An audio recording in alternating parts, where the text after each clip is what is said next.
talvez seja... Né? Às vezes, para muita gente que está em casa, que assiste a gente, às vezes Deus fala nisso.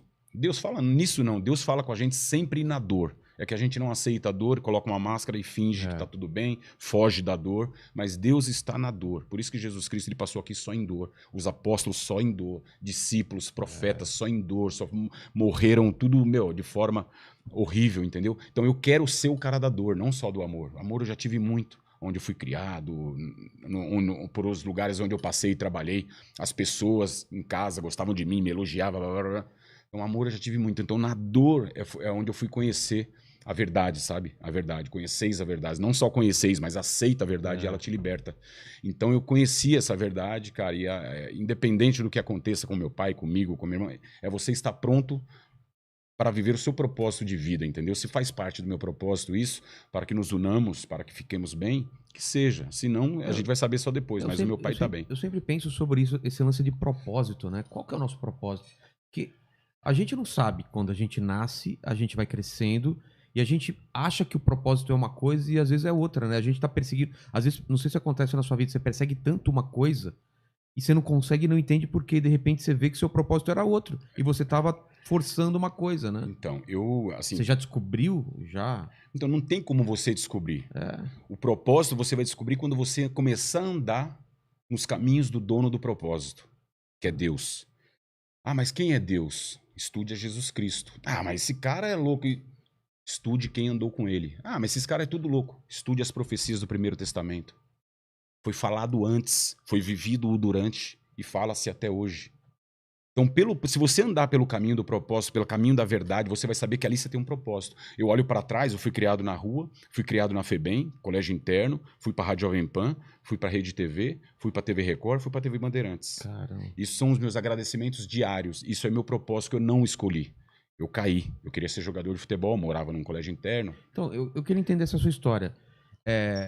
Você passou por tudo, fez um resumo. Vamos lá para trás. Qual que é a sua história? Como que...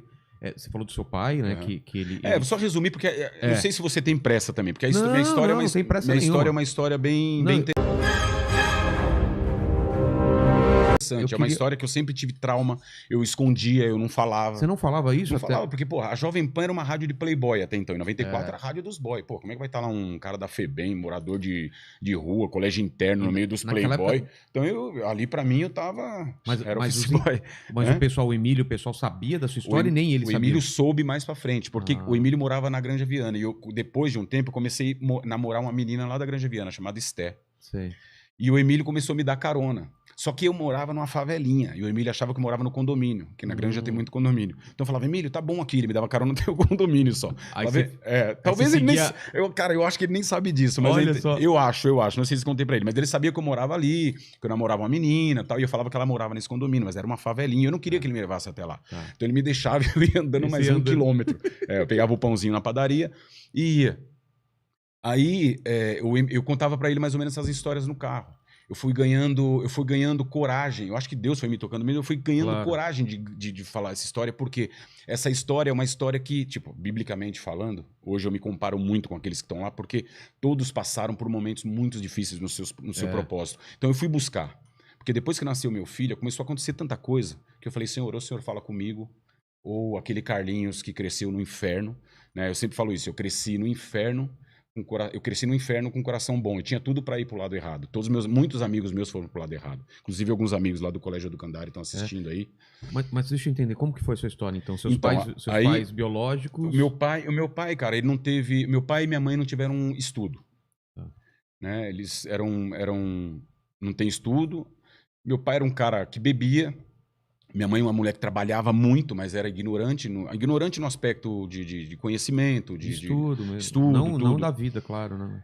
E deixava a gente sozinho em casa e iam trabalhar. Eu lembro que eles trabalhavam muito. Só que meu pai, ele meio que batia na gente, batia na gente, a minha mãe também às vezes. Aquela educação, cara, que tem até hoje, não mudou. Se você vai pra periferia, pra quebrada, é assim. Isso, Se você quer que seu filho ande na linha, você vai sentar a mão, porque você não tem informação. Hoje em dia o Estado te coloca um medo, cara, que é mais fácil seu filho virar um bandido do que... É que eu falo, eu virei homem, graças a Deus. Homem que eu falo não é homem, macho. Homem, virei homem, responsável. Tenho medo de fazer as coisas ruins, porque Deus fala isso. Homem em contraposição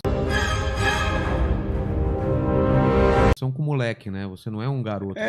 E também um recado para outro público, né? Porque às vezes você fala homens, eles acham que a gente tá falando de... Não. Homem, Entendi, responsável, um cara que trabalha, que corre atrás do seu, enfim, que teme a Deus, porque temer a Deus é ter medo de fazer o que é errado. Então eu sempre, cara, independente, passei fome pra caramba. Isso não, é que eu falo, muita gente... hoje em dia eu vejo que o vitimismo é o sucesso do momento. Sucesso hoje é ser vítima.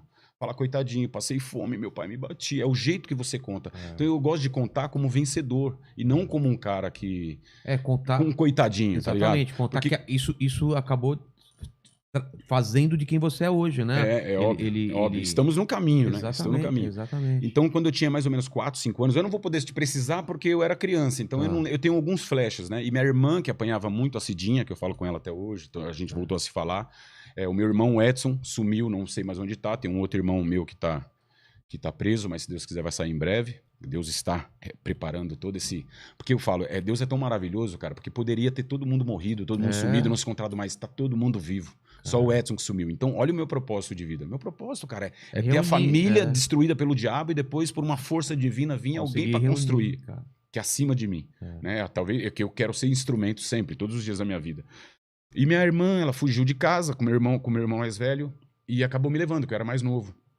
E a gente se perdeu na rua. Não sei se foi na rua, na FEBEM, porque minha irmã falou que, Carlinhos, você não lembra que eu cuidava de você na FEBEM? Eu guardava seu prato, seu copo, porque tinha os nomes, né? Caramba. E essas partes eu já não lembro tanto. Ela tinha quantos anos na época? Ela tinha, eu acho que 9 ou 10. E ela meu irmão devia ter isso aí também. Ela que decidiu fugir? Ela e meu irmão. Caramba. Rebelde, né, cara? Meu pai batia, não é só porque apanhou. No dia seguinte queria estar na rua, não podia sair, tinha que ficar dentro de casa, saía. Aí fugiu, a gente se perdeu na rua, na Praça da Sé, onde vivem muitos moradores de rua, muitas crianças... E eu fui criado ali na Praça da Sé, puta, tomava banho ali naquele chafariz, puta, eu zoava pra caramba. Eu lembro que eu tenho uma... Cara, é que eu falo, eu posso chorar com a minha história, eu posso dar risada. Né? Tipo, antigamente eu chorava contando, eu falava, puta, eu comia comida do lixo. E eu comia mesmo. Só que quando você lê a Bíblia, cara, Deus fala que nada vai faltar. Então seria muita incoerência da minha parte falar que eu passei fome. Porque sempre que me dava fome, eu ia num lixo e tinha comida. Comida limpa, um resto de fast food, uma coxinha mordida. Deus estava te provendo até nessa hora. É óbvio. Nada vai faltar. Ainda que seu pai e sua mãe te abandone, eu não... toda vez que eu falo de Deus, do meu filho, eu me emociono. Ainda que... Porque bate, sabe? As passagens. Claro. Ainda que seu pai e sua mãe te abandone, eu não te abandonarei. Isso está escrito. Só que a gente acha que não abandonar é estar sempre bem, com dinheiro rico. E não é isso. Não é isso. Portanto que Deus fala, eu sou o Deus dos pobres, das viúvas e dos órfãos. Ele fala que é mais fácil um camelo passar no buraco de uma agulha do que um rico entrar no reino do céu. Isso não é preconceito com o rico. Ele fala que é o pobre de espírito. Você pode ser rico, mas não tem aquele rico humilde, simples. Aquele cara é pobre de espírito. Ele é rico de dinheiro. Dinheiro não representa...